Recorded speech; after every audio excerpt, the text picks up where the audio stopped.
energy is so contagious. And you truly do embody it, because when people are around you, you can't help but feel joy.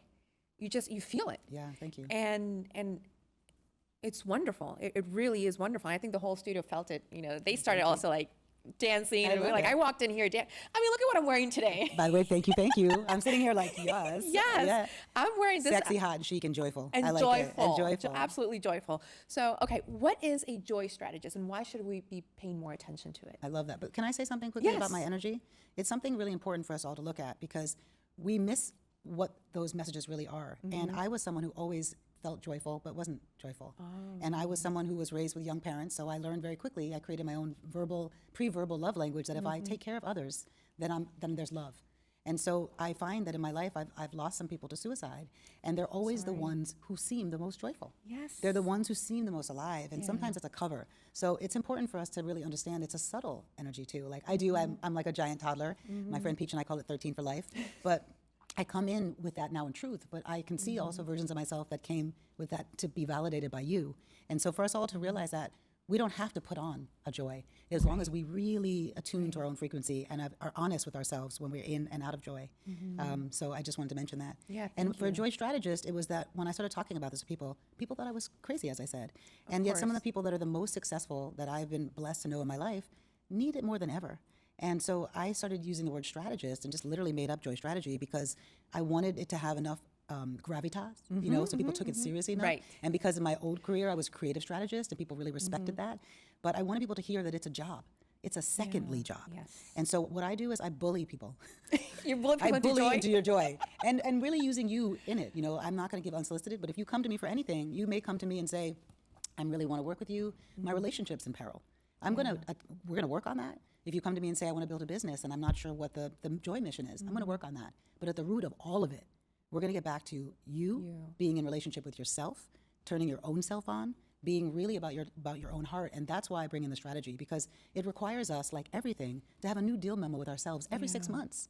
And to go back and say, is this still turning me on? Is this job? Is this lover? Is this food?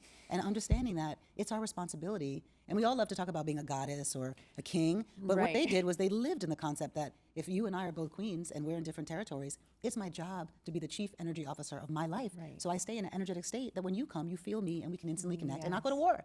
You know what I'm saying? But that's how we live every day.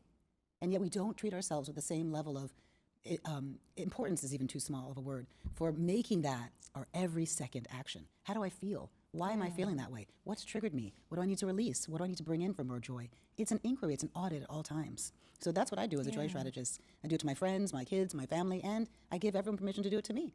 Because I also need to be constantly workshopping my own joy to be an honest, joyful person. How do we maintain and sustain that joy? How do we find it even when we're going through our darkest moments? Yes.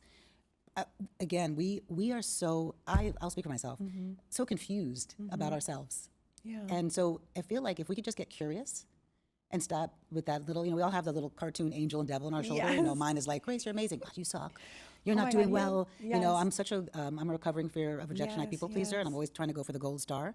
So now whenever I'm feeling some of those old feelings, frustrated, insecure, scared, I hear it as a bell ringing, or sometimes I'll say scene change, and I know that that's work to be done. So I no longer hold one version of myself as amazing and one as a penalized. I realize at all times, the dark or shadow energy, the love, the joy energy, if they're not in a sexy relationship with each other, I'm not in truth. Love that. Sexy relationship with each other. That's right. The juiciest version of me is when I'm accepting that big word, all sides of myself. And I never used to. I would never cry. I would never be upset. I would never be a burden. I would never stay at your house. But I was never a good friend to you. I was never in any vulnerable state with anybody else. So it's essential that we start to treat ourselves like our own best lover, or whoever you treat better than yourself. Your boss, your partner, your parents, whoever you're motivated to give more than you give yourself. Give yourself 1% of that energy every second. And use the sides of yourself that feel more complicated as the educator, as the teacher, as the parent to the other part of yourself. Guys, we're going to come right back with Grace. I keep wanting to call you Joy. Please call me Joy. We're going to come back with Grace. We're going to take a break, and we're going to come back with a very fun game called Truth or Myth. So stick around. Don't go away. Perfect.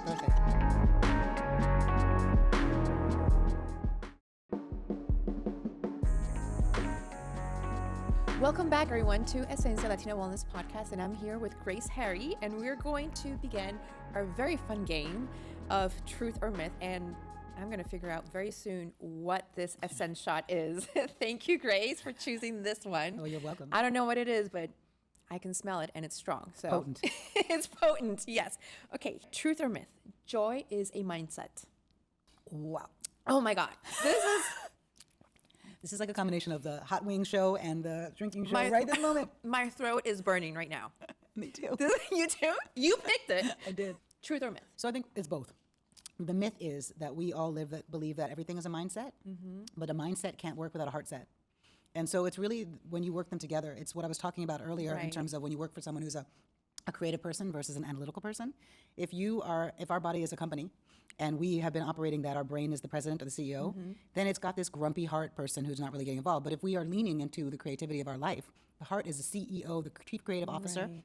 and the brain runs the background as the greatest support to this amazing creative agency that we are. So it's Right. both. Okay. Joy, truth or myth? Joy is the same thing as happiness? That's a myth. That is absolutely a myth because we in this country, we love to change what the meanings of words even are. Yes. And so I feel like happy has gotten a little bit of a bad rap now and that it's a character and you have to put this on. Whereas joy to me is the most I can't even say it, the most purest. authentic, Authentic. most authentic The version ginger. of yourself, the ginger, right? When you are truly attuned to joy, you can't help it. Right. You know, I walked in here Yes. today, I'm like, hi. I'm stopping at trees and babies and people hate walking around with me because I'm like, oh my God, I love you. Look at that flower. So it becomes a frequency of your soul, whereas happy, I feel like is now a bit of a man-made construct. Yes, I agree. Truth or myth? You need to make big life changes to find joy? That is also both true and not true Oh, because okay. it depends on the truth of where you are. I feel like both ways that's a situation. That there's a myth that you have to behave a certain way to have a happy life or have a joyful life or to have a creative life. But what really turns you on when you really find, oh, I love to sit on my porch and watch the birds. My life is perfect, but you're not yes. allowing yourself to receive the joy that's already around you. And just being in the gratitude and acceptance that I already have it is really amazing. Or you can be in a crappy situation, claim it's joy because that's how it is and things are not going to get better and I'm Right. making my parents happy or my partner. And so it really is getting to the truth Right. of how you feel. Now, if you really feel bad, then yeah, rip everything up. Start from scratch. Start from scratch. Yeah, but I think you mentioned a key word is what turns you on, because it all comes, it's very visceral. That's right. And that's where it all comes from. It is what turns you on without being sexual, but it is also sexual. Right. And, and the way it's not sexual is that we have all been awestruck by something. Right. Flowers or a child. So Right. that turn on, that luminosity, Yes. it's not even necessarily sexual. It's just allowing. But yeah, it just comes from that same The same area. The same area, yes. Okay, truth or myth? Joy is an individual experience. Amen. Yep, That is so true. it's true. It is literally bespoke to every single person, 100%. And also, we don't even know. Sometimes I don't even know. And so Right. it's being in that curiosity. And every second, like, I'm open to what does light me up. So, yeah. Yeah, like kids. Kids are always That's curious. right. That's the one thing I feel like that's why people always say be childlike, Yes. because kids are always Yes. curious and find the joy in everything. They truly do. Okay, I'm going to be a kid again. Truth or myth? Joy is a destination. Do I have to finish this? My whole body's sweating. Just so you know. Do I have to finish this? What are the rules? This is your game. Do you have to finish? I was supposed to finish Okay. it. Go. Oh, Shots, God. shots, shots, shots. Okay, guys. Is it a destination? 100%. And a destination in terms of the subtle shifts that we make towards our heart are very significant. It's almost like a ripple in an ocean. Yeah. To create that giant wave, sometimes it's a little movement, but it's sometimes even just an opening. Sometimes the movement is just an allowing to be prepared to see the joy that's already in your life, or the small changes you can make for joy. Yeah. So I do think it's a destination of self to self. Yeah. Yeah. Very, very interesting. It just got me thinking of personal experiences where sometimes we're so caught up onto the final idea of whatever it is, a relationship, a job, a career, something that we want to do. We get so caught up on the big picture, the final picture, that we forget to enjoy that present moment of what you're living right there. 1,000%. I'm guilty of that. I had such a big life in so many ways before. And when I started this journey, I wrote a book called The Joy Strategist. It was published by Disney. And I'm feeling so happy in my life. I'm feeling so relaxed. I'm loving my day to day, my grown children, the relationship I'm reworking with them is now all grown people, which is different.